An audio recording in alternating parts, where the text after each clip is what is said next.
Hello friends, આજે આપણે મૂગ દાળના ઉત્તપમ બનાવીશું. એના માટે મૂગ દાળ 3 કલાક પલાળી રાખવાની અને પૌવા 1 વાટકી જેટલા નાખી દેવાના. પૌવાને પણ થોડીક વાર પલાળી નાખવાના. પછી ક્રશ કરી લેવાનું. ક્રશ કરીને બધા વેજીટેબલ્સ ઝીણા સમારી લેવાના. પછી વેજીટેબલ્સ બધા એ ખીરામાં નાખી દેવાના.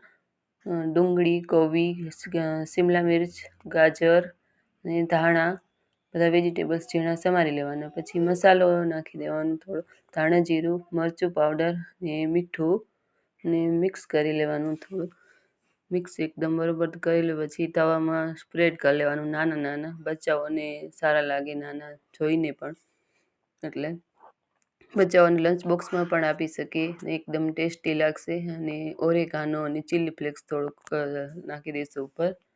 એકદમ ટેસ્ટી અને સોફ્ટ છે, તો બચ્ચાઓ મોટાઓને બધાને ભાવશે. એન્જોય.